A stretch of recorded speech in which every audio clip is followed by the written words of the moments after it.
First song மோகினி அவங்க introduce ஆகுது வண்ண பூங்காவனம் சாங்லேயே. இப்போ என்னன்னா தீமா கேட்குறேன் அந்த ஐடியா எப்படின்னு. அதில் ரோட்வேஸு, ரயில்வேஸு, ஏர்வேஸ்னு எல்லாத்தையுமே கனெக்ட் பண்ணுற மாதிரி தான் அந்த சாங் ஷூட்டே பண்ணியிருப்பீங்க நீங்கள். ஃப்ளைட் ஆகட்டும், ட்ரெயினில் போகிறது, பஸ்ஸில் போகிறது, கார். இல்லை, கான்செப்ட் அதுதான். எல்லாம் போக்குவரத்து என்னென்ன இருக்குது எல்லாம். அது அப்போ கூட எங்களுக்கு சாட்டிஸ்ஃபேக்ஷன் கிடையாது. இன்னும் எனக்கு இன்னும் ஒரு டம்மியாக பாடின வாய்ஸ் தான் எனக்கு பிடிச்சிருக்கே தவிர, பாலு சார் கிரேட், அவர் சொல்ல முடியாது. பட்டு அந்த எமோஷன், அந்த ஃபீலிங்குக்கு ராஜா சார் அந்த டியூன் கேட்டதுலேருந்து. ஆனால் நிறைய இடங்கள்ல இளையராஜா சார் கேப் விட்டுருப்பார். ஸோ அவருக்கு போய் நம்ம சொல்லவும் முடியாது, சார் எங்கள் கேப் இருக்குது திரும்ப. அப்போ அங்கே பாண்டுரங்கன்னு சொல்லி என்ஜினியர் இருந்தார் பிரசாதில். நானும் லெனின் சார் என்ன பண்ணோம், அவர் இதெல்லாம் முடிச்சுட்டு போன பிறகு எல்லா ரீல்லையும் போட்டு அவர் மியூசிக்கே தான், ராஜா சார் மியூசிக்கு எல்லா இடத்துலையும் போட்டு அங்கங்கே ஃபில்அப் பண்ணிட்டு வந்தோம் படம். இன்னைக்கு ராஜா சார் ஏதாவது சொன்னார் அதுக்கப்புறமா? அவருக்கு தெரியாது பாவம், இது வரலாம் தெரியாது. பேட்டி பார்த்தா தான் கூப்பிட்டு திட்டுவார். நாசருக்கு நான் ஆரம்பத்திலே ஒரு இன்ஸ்டியூட் படித்து எங்கள் ஆஃபீஸ்க்கு வந்தார். அப்போ ஆர்டிஸ்ட் ஆகலை. ஓ ஓகே, அந்த டைமில் சொன்னேன். அப்போயே அவர் மூக்கு பார்த்து நான் சொல்ல, நீ எது மைனஸ்ன்னு நினைக்கிறியோ அதுதான் உனக்கு ப்ளஸ்ஸு. புதுமுகங்களை வச்சு ஜெயிச்சின பிறகு தான் ஒரு மரியாதை எப்பவுமே தான். ஒரு பெரிய ஹீரோ வச்சு ஜெயிச்சா என்றைக்குமே ஒரு மரியாதை வராது. புதுமுகங்களை என்கரேஜ் பண்ணதான் இண்டஸ்ட்ரியே நல்லா இருக்கும். Presta Premium Women's Wear. Let your body love it. இயக்கணும்னு முடிவு பண்ணது எப்போ? சரி ஓகே பண்ணிடலாம் அப்படின்னு சொல்லிட்டு ஈரமான ரோஜாவே பண்ணுறது? இல்லை, நான் இன்ஸ்டியூட் படிக்கும்போது அந்த இன்ட்ரெஸ்ட். எந்ததுலேயே படம், மலையாள படம் பண்ணிட்டீங்க. 10 வருஷம் படமே பண்ணல நீங்கள். அதுக்கப்புறமா டைரக்ஷன் பண்ணல. இந்த படம் எடுக்க பண்ண. ஆமாம், அதுக்கு என்னன்னா உங்களுக்கு அதான் என்னுடைய க்ளோஸ் ஃப்ரெண்ட்ஸ் ராபர்ட் ராஜசேகர் இருக்காங்கல்ல, அவங்க படமே எல்லாம் பண்ணிட்டு அதை நான் என்னுடைய படம் மாதிரியே எடுத்துக்கிட்டேன். அது நான் டைரக்ட் பண்ண மாதிரி எடுத்துக்கிட்டேன், ரிசீவ் பண்ணி. ஓகே. இதே ஆண்டாள் தேட்டரில் தான் ப்ரொஜெக்ஷனும் பார்த்தோம். அதில் சில இடங்களில் ரிலீஃப் இல்லாமல் அதெல்லாம் திரும்ப ஷூட் பண்ண சொன்னேன். அதுவும் இப்போ எல்லாம் எனக்கு ஃப்ரெண்ட்ஸ்ன்றதுனால கோஆப்ரேட் பண்ணாங்க. எல்லாத்துலேயும் நான் ஒரு இன்டைரக்டாக சில சிம்டம்ஸ் தெரிஞ்சுது. அவங்களுக்குள் ராபர்ட் இல்லை, பட் ராஜசேகர் இவங்கெல்லாம் இருந்தால் அவங்க ஒரு டீம் இருப்பாங்கல்ல. என்ன சார் எல்லாத்துக்கும் சார் எல்லாத்துலேயும் தலையிடுறாரு, எல்லாத்துலேயும் சொல்கிறாரு, செய்கிறாருன்ற மாதிரி அவங்களுக்குள்ள ஒரு டிஸ்கஷன் நடந்ததாக கேள்விப்பட்டேன் நான். அடாடாடாடா, நம்ம அவங்க நினைக்கிறது நியாயம் இருக்குது, ஏன்னா தப்பு சொல்ல முடியாது. இப்போ இருக்கிற டைரக்டர்லாம் அது செய்வாங்களான்னு எனக்கு தெரியல. அதனால் அது அவங்க சொல்கிறதுல நியாயம் இருக்குது. அப்போது நம்மவே ஒரு படத்தை எடுத்து ப்ரூவ் பண்ணி அதுக்கப்புறம் காமிச்சு பண்ணால் தான், ஐயோ சார் டைரக்டர்ப்பா, அவர் விட்டு நம்ம சொல்லக்கூடாது, டெக்னிக்கலாக அவர் எல்லாம் தெரியும். ஏன்னா இப்போ லெஃப்ட் ரைட்டு மாறுறது என்ன ஏதுன்றது கூட தெரியாமல் தானே இருக்காங்க. எப்போ உங்களுக்கு டிஜிட்டல் வந்ததோ, செல்ஃபோன் வச்சு கூட ஒரு படம் எடுத்துகிட்டு நானும் டைரக்டர் தான் சொல்லிக்கிறாங்க. அது கிடையாது டைரக்ஷன். என்ன உள்ளுக்குள்ளே எவ்வளோ இருக்குது, அது டிஸ்கஸ் பண்ணோம்னா 4 கணக்கில் பேசலாம். அதனால் அந்த ஒரு இது வந்ததுனால தான் சேலஞ்சிங்காக அதுவும் நியூ ஃபேஸாக பண்ணணுன்றது தான் எனக்கு. நான் நினச்சது தான் ஆர்டிஸ்ட் வச்சு கூட பண்ணியிருக்கலாம். அப்போது 2 பேருமே புதுமுகங்கள் இல்லையா? அதில் எல்லாருமே ஹீரோ ஹீரோயின் மெயினாக சொல்கிறேன். மியூசிக் டைரக்டரு புதுசு. நாசருக்கு நான் ஆரம்பத்திலே ஒரு இன்ஸ்டியூட் படித்து எங்கள் ஆஃபீஸ்க்கு வந்தார். அப்போது ஆர்டிஸ்ட் ஆகலை. ஓ ஓகே, அந்த டைமில் சொல்கிறேன். அப்போயே அவர் மூக்கு பார்த்து நான் சொல்ல, நீ எது மைனஸ்ன்னு நினைக்கிறியோ அதுதான் உனக்கு ப்ளஸ்ஸு அப்படின்னு சொல்லி ஒரு 1000 ரூபாய் அட்வான்ஸும் கொடுத்தேன். மவுண்ட் ரோட்ல ஆஃபீஸு. கல்யாண கதிகளுக்கு முன்னாடியே சொல்றீங்க நீங்க? முதல் படம் நடிக்கிறதுக்கு எடுக்கிறதுக்கு முன்னாடியே. அது இப்பவும் சொல்லுவார், அது நீங்கள் தான் சார் என்ன, நான் எனக்கு உண்மையிலே கான்ஃபிடென்ஸ் கிடையாது ஏற்றுக்குவாங்களான்னு. அப்புறம் எவ்வளோ பெரிய அவங்களாம் ஹாலிவுட்டில் நடிக்க வேண்டிய ஆர்டிஸ்ட்டுங்க. ரகுவரனும் சரி, நாசரும் சரி, எனக்கு அவ்வளோ பிடிக்கும் நாசருடைய பர்ஃபார்மன்ஸ் எல்லாம். அந்த மாதிரி அந்த புதுமுகங்களை வச்சு ஜெயிச்சின பிறகு தான் ஒரு மரியாதை எப்பவுமே தான். ஒரு பெரிய ஹீரோ வச்சு ஜெயிச்சா என்றைக்குமே ஒரு மரியாதை வராது. புதுமுகங்களை என்கரேஜ் பண்ணதான் இண்டஸ்ட்ரியே நல்லா இருக்கும். அதனால தான் நீங்கள் பெரும்பாலும் நீங்கள் பண்ண படங்களை விஜயகாந்த் சார் தவிர்த்து நீங்கள் முன்னணி நடிகர்கள்கிட்ட யார்கிட்டையும் பெருசாக நீங்கள் போய் படம். ஏன்னா நமக்கு இப்போ அவங்களோட சப்போஸ் நம்ம அந்த ரேப்போ இருக்குல்ல, போய் சொல்கிறது அவங்க ரிசீவ் பண்ணிக்கணும், போகணும், எடுத்துக்கிட்டாங்கன்னா பரவாயில்ல. அவங்க ஒரு விதமான இப்போ விஜயகாந்த் சார் அதுதான் ரொம்ப கிரேட். அவருக்கும் எனக்கும் எந்த லிங்க்குமே கிடையாது. ஏன்னா அவரே சொல்லியிருக்காரு, அவர் என்னப்பா அவர் கண்ணாடி போட்டுட்டு அவர் இதுவே ஒரு மாதிரி இருப்பார், நமக்கெல்லாம் சரியா. அவர் என்னன்னா ரொம்ப ஜாலியாக அந்த டீமோட பேசிக்கிட்டு போயிட்டு வரும். நம்ம அந்த அளவுக்கு ஜெல்லாகுமான்னு, ஏன்னா பழகலை என்கிட்ட. அப்புறம் பழகின பிறகு அவரே சொன்னார், இவ்வளோ ஜாலியான ஆளாக இருக்காரு, நம்ம பழகாமல் பேசுறது தப்பு. அந்த மாதிரி ஒரு ஆர்டிஸ்ட் கிடைக்கிறதெல்லாம் கஷ்டம் இன்னைக்கு. சின்சியராக, அதாவது 9 மணின்னு சொன்னோம்னா பக்காவாக 9 மணிக்கு வந்து நான் கூட ½ அன் ஹவர் லேட்டாக போவேன். அவர் அந்த 9ன்னா 9 கரெக்டாக வருவார். அப்படி நேசித்து பண்ணுவார். தொழில் வந்து இன்னைக்கு சினிமா ஓரளவுக்கு நல்லா இருக்குன்னு சொன்னால் இந்த மாதிரி ஆர்டிஸ்ட் ஒரு ரஜினி சாரு, ஒரு விஜயகாந்த், ஒரு கமல்ஹாசன் இவங்கெல்லாம் வந்ததுனால தான் இண்டஸ்ட்ரிக்கு ஒரு மரியாதை. ஸோ நீங்கள் நாசர் சாரை பற்றி சொன்னீங்க. நீங்கள் அதாவது வந்து அவர் நடிகராக முன்னாடி நான் அட்வான்ஸ் கொடுத்துருக்கேன் அவருக்கு, அவருடைய மூக்கை பற்றி நான் சொல்லியிருக்கேன்னு சொல்லிட்டு, முதல் படத்தில் அவருக்கே மிஞ்சி போனால் ஒரு 30-32 வயசு தான் இருந்திருக்கும். அவர் அப்பாவா ஆகணும் அப்படின்னு எப்படி தோணுச்சு உங்களுக்கு ஹீரோயினுக்கு? இல்லை, இது ஆக்சுவலாக நல்ல கேள்வி. நான் ஆக்சுவலாக அவர் அதுக்காக ஃபஸ்ட்டு வந்து அந்த ஹெல்மெட் கேரக்டர் ஒன்று வரும். ஆமாம் கரெக்ட். அதனால பேசப்பட்ட கேரக்டர் கரெக்ட். அதுக்கு தான் நாசர் சாருக்கு அப்போ அட்வான்ஸ் கொடுத்தேன். அதுக்கப்புறம் எனக்கு பல படங்கள், இந்த டிஸ்ட்ரிபியூஷனு, இது இல்லாமல் என்னென்னா டிஸ்ட்ரிபியூட்டர் அசோசியேஷன் ஒன்று, அங்கே ஒரு செங்கல்பட்டு அசோசியேஷன் சிந்தாமணி முருகேசன் ஒருத்தர் இருந்தார். டஃப் கேரக்டர், நல்ல மனுஷன், கொஞ்சம் டஃப்பாக இருப்போம். எல்லாரையும் ரஜினி சார்லேருந்து கமல் எல்லா ஆர்டிஸ்ட்டையும் மெரிட் அசோசியேஷன் வர சொல்லுவார். ரொம்ப டாமினேஷனு ஓவராக இருந்தது.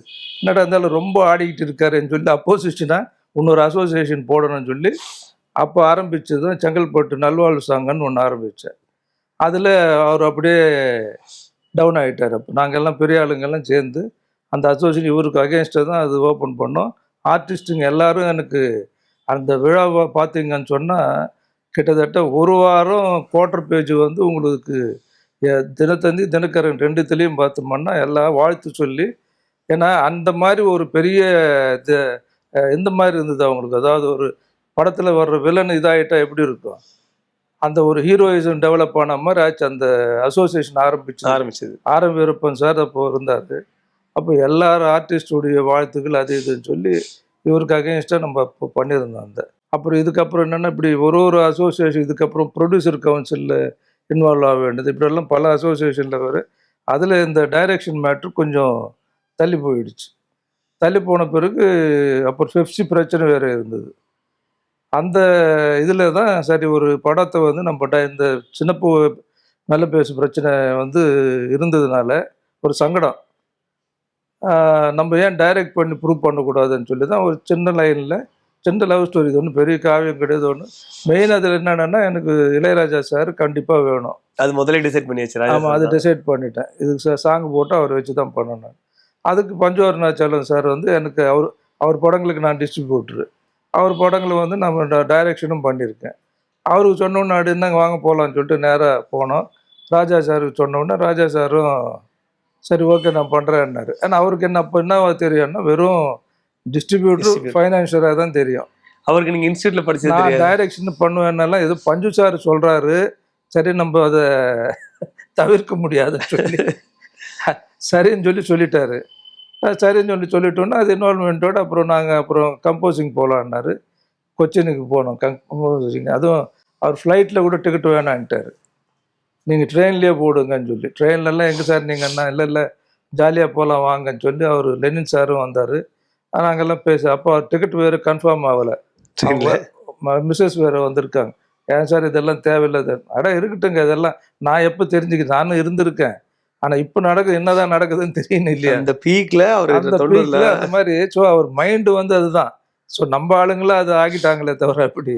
சார் ராஜா சார் பொறுத்தவரைலாம் தங்கமான மனுஷன். அப்புறம் கொச்சினில் போய் ரூம் எடுத்தோம். அப்போ என் படம் மட்டும் இல்லாமல் பாரதிராஜா சார் படம், அப்புறம் சிவாஜி ஃபிலிம்ஸு சேர்த்து 3 படத்துக்கும் சேர்த்து கம்போசிங். மைடியர் மார்த்தாண்டன், பாரதிராஜா, நாடோடி எல்லாம் 3 படமே சூப்பர் ஹிட் சாங்ஸ் அங்கே போய் பண்ணது. அதில் நம்ம படத்துக்கு ஃபஸ்ட்டு வந்தால் ஒரு மனுஷன் வந்து சரி ரிலாக்ஸ் ஆகி குளிச்சுட்டு கொஞ்சம் உட்காந்து அப்புறம் போய் வந்து நாங்கள் ஒரு 6:30 தான் வந்திருப்போம். அதுக்குள்ளே எல்லோரும் குளிச்சுட்டு பார்த்தா அப்புறம் டக்குன்னு இன்டர்காமில் ஃபோன் வருது, லெனின் சார் எடுத்து பேசுகிறாரு, ராஜா சார் ரூம் குறைச்சி சொல்லிட்டாரு, சொல்லுவோம் லைன்னு சொல்லி. என்ன சார் அட்லீஸ்ட் இது நிலையில் அங்கே போயிடலாம் வாங்க அப்புறம் சாப்பிட்டுக்கலாம் சொல்லிட்டு நேராக ரூமுக்கு போனோம். அவர் உட்காந்து சின்சியராக அவர் ரெடி ஆகிட்டார். அவர் ஸ்டைலில் அவர் இருக்கார். போனோம்ல லைன் சின்ன லைன் தான் கதை சொன்னோம்.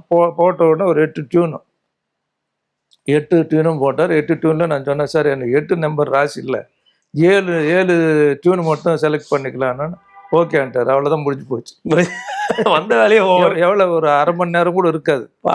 டோட்டல் எல்லாத்தையும் முடிச்சிட்டாரு. எல்லாம் வந்துட்டு அதுக்கப்புறம் மற்ற இதெல்லாம் அந்த சாங்ஸ் எல்லாம் பண்ணார். அப்புறம் ஈவினிங் வெளியில் லானில் சுற்றிக்கிட்டு ஜாலியாக பேசிக்கிட்டு அப்படி போய் அந்த படத்தினுடைய சாங்ஸ் எவ்வளோ ஹிட் ஆனது எதுக்கு சொல்ல வரேன்னா, மெனக்கட்ட ஒரு இல்லை, ஏதோ அவருக்கு தோணுது அது போடுறாரு. அந்த 7 டூனும் நான் செலக்ட் பண்ணேன், சக்ஸஸ் ஆகிடுச்சு. அந்த சாங்குக்கு தகுந்த மாதிரி படமும் அமைஞ்சுது.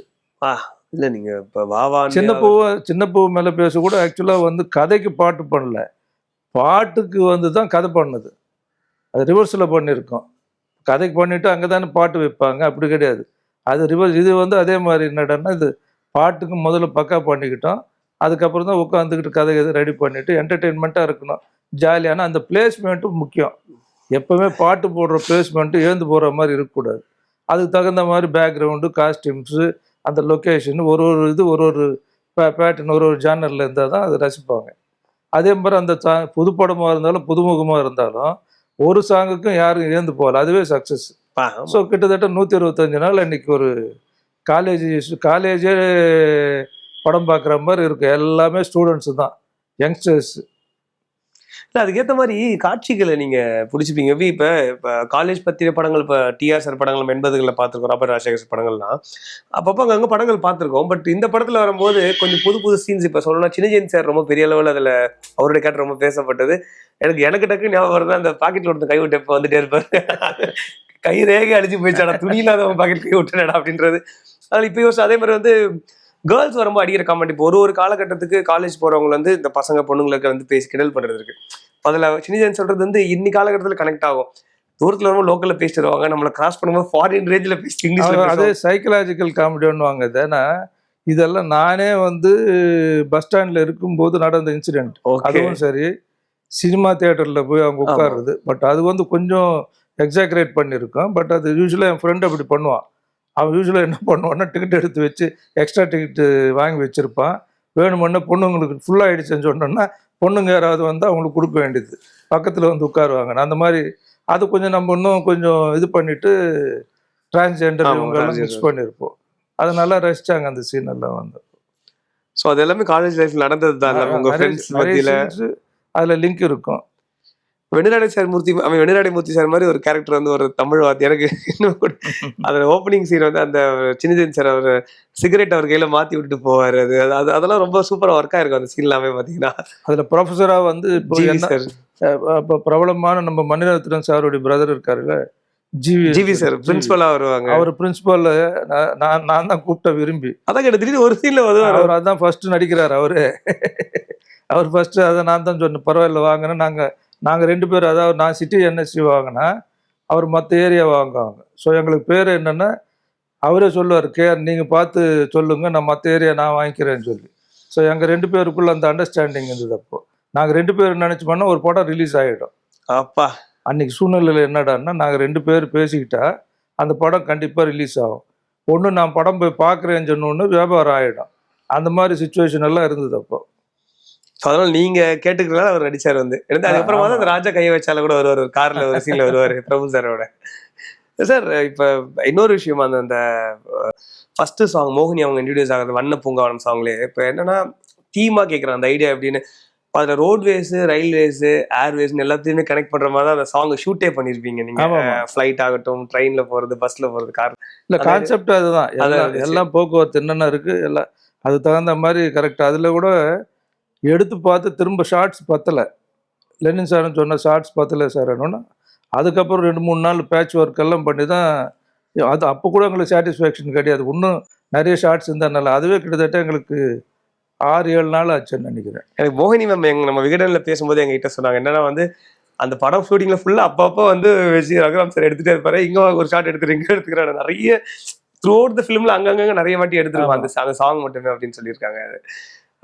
அது என்ன மாதிரி ஒரு வரவேற்பு உங்களுக்கு கிடைச்சது அந்த படம் வந்ததுக்கு அப்புறமா? ஒரு டைரக்டர் அவங்க மேல ஒரு பெரிய பேர் எல்லாருக்கும் வந்திருக்கும்ல, அது எப்படி இந்த வரவேற்பு இருந்துச்சு உங்களுக்கு? இல்லை அதுதான் அப்போ இந்த பொங்கலுக்கு ரிலீஸ் ஆச்சு 91. அப்போ 8 படம் ரஜினி சார் படத்தோடு சேர்த்து தர்மதுரையில் வந்தது. 8 படம் ரிலீஸ் ஆச்சு. 8 படத்தில் முதல் நாளே ஃபஸ்ட்டு நான் 12ஆம் தேதி ரிலீஸ் பண்ணுறேன். 14 தானே பொங்கல். ஏன்னா நான் அப்போ ஒரு மகரிஷி மகேஷ் யோகின்னு சொல்லி அவருடைய டிஓட்டியாக இருந்தேன்.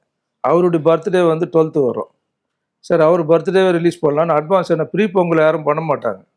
ப்ரீ பொங்கலுக்கு ரிலீஸ் பண்ணி அலங்காரில் வந்து 1400 கெப்பாசிட்டி தியேட்டர் தான். ஆனால் ஃபஸ்ட்டு டே நான் டிஸ்ட்ரிபியூட்டர் இருந்ததுனால அந்த வியாதி இருக்கும் இல்லையா, நேராக போய் தேட்டரில் போய் இது என்ன எந்த ரேஞ்சுக்கு இதுன்னு 40 டிக்கெட்டு ஃபுல்லாச்சு. ஆனால் 40 டிக்கெட் ஃபுல் ஆகலை.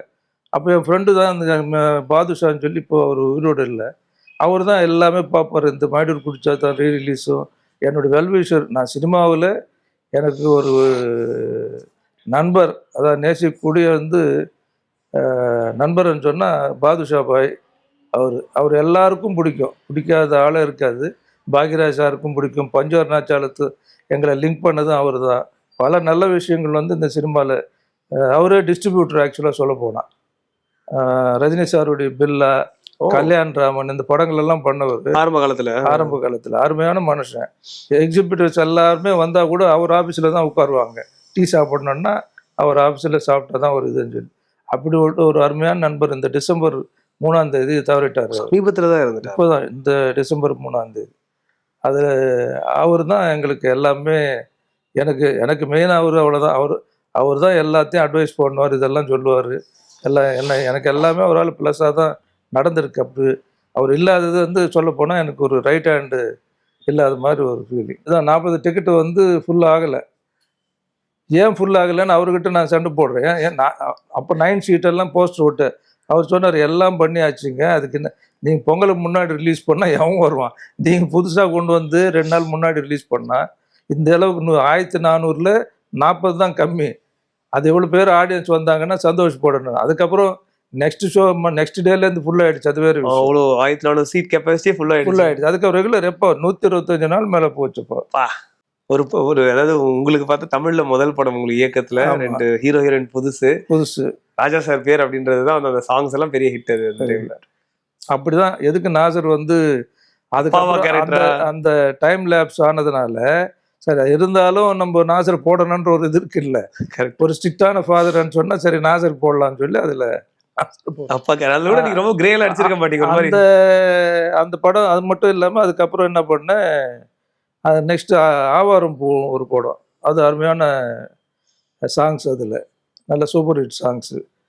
ராஜா சாரே வந்து ரெக்கமெண்ட் பண்ணார். பரதன் இருக்கார்ல, நல்ல டைரக்டரு, நீங்கள் ஒரு படம் அங்கே மலையாளத்தில் படம் இல்லை, நீ கொஞ்சம் அந்த படத்தை பண்ணால் நல்லா இருக்குன்னு சொன்னோடனே அப்புறம் நான் அவரோட டிஸ்கஸ் பண்ணேன். எல்லாருக்கும் எங்களோட லெனின் சார் இருப்பார், அவர் தான் கோஆர்டினேட் பண்ணுறது. அவரும் இந்த மலையாள படங்கள் வந்து ரொம்ப நேசிப்பார். அவர் சம்பளத்தை விட அவர் நல்ல படங்களை ஃப்ரீயாக கூட எடிட் பண்ணி கொடுப்பார். அந்த மாதிரி ஒரு கேரக்டர். அவர் யாருன்னா பீம்சிங் சாருடைய சன்னு. ஸோ அந்த அவங்க அப்பா மாதிரியே அவருக்கும் அந்த இன்றைக்கும் அது பண்ணிக்கிட்டு இருக்கார். பல படங்களுக்கு அது வந்து சம்பளமே கேட்கறது கிடையாது. நல்லா பிடிச்சிருந்ததுன்னு சொன்னால் அவரே உட்காந்து எடிட் பண்ணி எல்லாத்தையும் பண்ணி கொடுப்பாரு. அந்த மாதிரி இந்த மாதிரி ஒரு நல்ல ஆளுங்கள்லாம் இருந்தாங்க அப்போ, இப்போ இருந்துக்கிட்டு இருக்காங்க. அந்த ஆவாரம் பூக்கும் அவர் தான் மெயினாக கூட இருந்தார். பரதனுக்கு நல்ல ஃப்ரெண்டு. சாங் சொன்னால் அதே மாதிரி எங்கள் ஐடியல் பீச்சில் போனோம். ஐடியல் பீச்சில் போய் இதே தான் வந்தார், உட்காந்து ஒரு 15 நிமிஷத்துக்குள்ளே எல்லா டியூனும் போட்டு முடிச்சிட்டார். போட்டார். அந்த ஆலோலம் பாடம் அந்த சாங் ஒன்று இருக்கும், அசிந்தாடம் காட்டுறேன்னு சொல்லிட்டு. அது முதல்ல பாடினது வந்து டம்மியாக தான் பாடிந்தார். பாலு சார் பாடினார். எனக்கு இன்னமும் ஒரு டம்மியாக பாடின வாய்ஸ் தான் எனக்கு பிடிச்சிருக்கே தவிர, ஆனால் பாலு சார் வந்து கிரேட், அவர் வந்து சொல்ல முடியாது. பட்டு அந்த எமோஷன், அந்த ஃபீலிங்குக்கு ராஜா சார்னு அந்த டியூன் கேட்டதுலேருந்து அது எனக்கு மைண்டில் ஃபிக்ஸ் ஆகிடுச்சு சார். ஆனால் பரதன் சார் இதிலெல்லாம் இன்டர்ஃபியர் பண்ணவே இல்லை இந்த சாங் இதிலெல்லாம். அவர் கிரேட். ஏன்னா அவர் பேசிக்காகவே ஆர்டிஸ்ட்டு. அவர் ஒரு ஃப்ரேம் வச்சா கூட அந்த பெயிண்டிங் ஸ்டைல்லே இருக்கும். அந்த ஃப்ரேம் வைக்கிறதெல்லாம் கூட ரொம்ப சூப்பர் டைரக்டர் அவர். அந்த சாங்ஸ் எல்லாம் நாங்களே சரி ஓகே. அவரும் வந்து இளையராஜா மேலே அவருக்கு ரொம்ப. அதுக்கப்புறம் அந்த சாங் வந்து ராஜா சார் பாடினது டியூனில் இருக்குது. ஆனால் பாலு சார் தான் ரெக்கார்ட் பண்ணோம். ரெக்கார்ட் பண்ணி நான் எல்லாம் ரெடி ஆகிடுச்சேன்னா கூட நான் சொல்லிட்டேன் சார் எனக்கு என்னமோ அது இதுவாக இருக்குது, நீங்களே பண்ண பெட்டராக இருக்குது, அவருக்கு சொல்ல முடியாது நல்லா இருக்காதுன்னு சொன்னார். இல்லை சார் நான் வேணும்னா கூட சொல்லிக்கிறேன், நீங்கள் தயவுசெய்து நீங்களே பாடுங்க, அந்த ஃபீலிங் நல்லா இருக்குது அப்படின்னு அவர் பாடி கொடுத்து அந்த சாங் அது அப்படியே யூஸ் பண்ணோம். அதில் பரதன் சார் இருந்ததுனால என்னென்னா அவர் கொஞ்சம் என்ன கிளாஸ் டைரக்டர், இந்த நம்ம இந்த மாதிரி காமெடிங்கெல்லாம் அவருக்கு அதான் கேட்க வந்தாரு. கவுண்டமணி சாரோட ட்ராக் ஒன்று கவுண்டமணி சார் எல்லாம் அவரை ஸ்டைலாக யூஸ் பண்ணியிருப்பார். பட் படம் பார்க்கும்போது என்னடன்னா அதில் வந்து ஜஸ்ட் சிரிக்கிற மாதிரினா அவரோட பஞ்செல்லாம் நிறைய இருக்குல்ல, கரெக்ட் அந்த மாதிரி இல்லை. அப்போ தான் நான் சொன்னேன் சார் எங்கள் கொஞ்சம் ஒரு 1-2 சீனு வேணும், அதனால் வந்து இந்த மேலே இருக்கிறவன் பார்த்துப்பா அந்த சீன்லேருந்து ஷூட் பண்ணதே நான் தான். அது நான் தான் சொன்னேன் சார், அது நான்லாம் பண்ண முடியாது சார், நீங்கள் வேணும்னா பண்ணிக்கிங்க. அவர் சொல்லிட்டாரு, அது பெருந்தன்மையாக சொல்லிட்டாரு, அது நீங்கள் பண்ணிக்கிங்கன்னு. அப்புறம் ஃபைல் வாங்குறாங்கன்னு அதனை இவங்களெல்லாம் போட்டு அதுக்கு ஒரு 2 இதெல்லாம் போட்டு கடைசியில் பார்த்தா அது வந்து நல்ல சார் இன்னைக்கு வரைக்கும் இருக்கு சார். ஏன்னா அவருக்கு சூட் ஆகும். அவர் என்ன சொன்னாருன்னா நான் அந்த ரொம்ப இறங்கி எல்லாம் என்னால் பண்ண முடியாது. அந்த ட்ராக்கே அதுக்கு தொடக்கத்துல வந்துட்டு ஒரு சின்ன பையன் கையில செருப்பு எடுத்துட்டு போவான், செருப்பை காலில் படம் கையில எடுத்துட்டு போறான். அதை விட ஒரு நானும் லெனின் சார் என்ன பண்ணோம், படம் பார்த்துட்டு அதில் ஒரு வித்தியாசமாக பண்ணியிருப்பார் ரீரெக்கார்டிங்க. ஆனால் நிறைய இடங்கள்ல வந்து இளையராஜா சார் கேப் விட்டுருப்பார். ஸோ அவருக்கு போய் நம்ம சொல்லவும் முடியாது சார் எங்கள் கேப் இருக்குது திரும்ப. அப்போ அங்கே பாண்டுரங்கன்னு சொல்லி என்ஜினியர் இருந்தார் பிரசாதில். நானும் லெனின் சார் என்ன பண்ணோம், அவர் இதெல்லாம் முடிச்சுட்டு போன பிறகு எல்லா ரீல்லையும் போட்டு அவர் மியூசிக்கே தான், ராஜா சார் மியூசிக்கு எல்லா இடத்துலையும் போட்டு அங்கங்கே ஃபில்அப் பண்ணிட்டு வந்தோம். ஓகே, ஃபில்அப் பண்ணி இன்னும் கொஞ்சம் என்ஹான்ஸ் ஆச்சு, அதனால் பெட்டராச்சு. ஏன்னா அவர் மைண்டில் ஒரு ஃபிக்ஸ் பண்ணிட்டு போயிட்டார். இருந்தாலும் அந்த கேப்பு ஃபில்அப் பண்ணால் நல்லா இருக்குன்னு நினச்சிக்கிட்டோம். லெனின் சாருக்கு என்னென்னா நான் ஆல்ரெடி டைரக்ட் பண்ணும் அவர் தானே எடிட்டர், ஈரமான் ரோஜா பார்த்ததுனால அவரும் அதை இது பண்ணி அந்த படம் நல்ல ஒரு படம். இன்னைக்கு ராஜா சார் ஏதாவது சொன்னாரா அதுக்கப்புறமா? அவருக்கு தெரியாது பாவம், இது வரலாம் தெரியாது. பேட்டி பார்த்தாதான் கூப்பிட்டு திட்டுவாரு. புது தகவலா இருக்கு, யாரும் சொல்லவும் இல்லை யாருமே அவர்கிட்ட. ஆனால் இன்னி வரலாம், அன்னிலேருந்து இன்னி வரலாம் நாங்கள் நட்பாக தான் இருக்கோம். சூப்பர். ராஜா சார் என்ன எனக்கு அந்த மரியாதை ஒரு இன்ச்சு கூட குறைஞ்சது கிடையாது. இல்லை அவருக்கும் உங்க மேல ஒரு மிகப்பெரிய ஒரு அன்பும் பிரியமும் இருக்கு. ஏன்னா பெரும்பாலான படங்கள் எனக்கு ஒரு 2 படங்கள் தவிர அது கூட அவர் மகன் 2 படம் பண்ணாங்க, மற்றபடி எல்லா படங்களும் மேக்ஸிமம் அவர் தான் பண்ணாரு. உங்களுக்கு அது ஒரு ஒரு இடைவெளி சொல்லலாமா? அந்த வனஜா கிரிஜா நீங்க அதுக்கப்புறம் பண்ணது ஒரு 2-3 வருஷம் நீங்க இடையில படம் இயக்கல இல்லையா நீங்க? ஆமா. ஏன் அது? ஏன்னா இது பெரிய ஹிட்டு, இமீடியட்டா இண்டஸ்ட்ரியிலே சூப்பரா டைரக்ட் பண்ணியிருக்கப்ப முதல் படம் புதுமுகங்களை வச்சு இவ்வளவு ஹிட் கொடுத்துட்டாரு பண்ணும்போது உங்களுக்கு நிறைய இல்லை அது காரணம் என்னன்னா நான் வந்து பேக்ரவுண்ட் அந்த மாதிரி வரும்போதே வந்துட்டு ஒரு இந்த ஸ்டைலில் வந்ததுனால என்னை வந்து அப்ரோச் பண்ணக்கூடிய ப்ரொடியூசருக்கு ஒரு தகுதி வேணும் இல்லை. ஸோ அவர்கிட்ட போய் நம்ம பேசி சம்பளம் என்னன்னு கேட்கறது, இது மாதிரி போய் கேட்கறது, இதெல்லாம் வந்து என்கிட்ட சங்கடம். அசோசியேஷனில் தலைவர்ன்றாங்க அன்றாங்கன்னு சொல்லும்போது இப்போ வேறு ஆளுங்களை இருந்தால் இம்மிடியட்டாக ஒரு படம் ஹிட் ஆன உடனே கொண்டு போய் 2 லட்ச ரூபா அட்வான்ஸ் கொடுத்து ஏதாவது பிளாக் பண்ணுவாங்க. என்னோட வந்து பேசுறதுக்கான தகுதியான ப்ரொடியூசர் இங்கே இல்லை. நீங்க ஆனால் யோசிக்கல, நம்ம திருப்பி இமீடியட்டா நீங்க தொடங்கல? நீங்களே இல்லை, எனக்கே இல்லை அந்த ஐடியா. ஈரமான் ரோஜா எதுக்காக நான் பண்ணேன்னா பண்றதுக்காக ப்ரூவ் பண்ணி மற்றவங்க வந்தாங்கன்னா எப்போ நானும் ஒரு டைரக்டர் தான், தயவுசெய்து இந்த நல்ல விஷயங்களை கேளுங்க, நல்லா இருந்தால் எடுத்துக்கங்க, இல்லை நான் விட்டுருங்கன்றதுக்காக தான் அது பண்ணி. அதோடு பஞ்சு சார் வந்து என்ன கேட்டதுனால தான் இந்த வனஜா பண்ணேன். அவர் சொன்னார் இவ்வளோ நல்ல படம் கொடுத்துட்டு ஏங்க நான் போய் ஒருத்தர் போய் கேட்டால் இன்னைக்கு 10 லட்சம் 20 லட்சம்னு கேட்குறாங்க, அது நீங்களே பண்ணி கொடுங்கன்னா எங்களுக்கும் அவருக்கு என்னடான்னா என்னுடைய ஓன் பிரதர் மாதிரி அவர் என்ன சொன்னாலும் நான் செய்வேன். அதனால் அந்த அண்டர்ஸ்டாண்டிங்கில் தான் வனஜா கிரிஜாவே ஆரம்பித்தோம். Presta Premium Women's Wear. Let your body love it.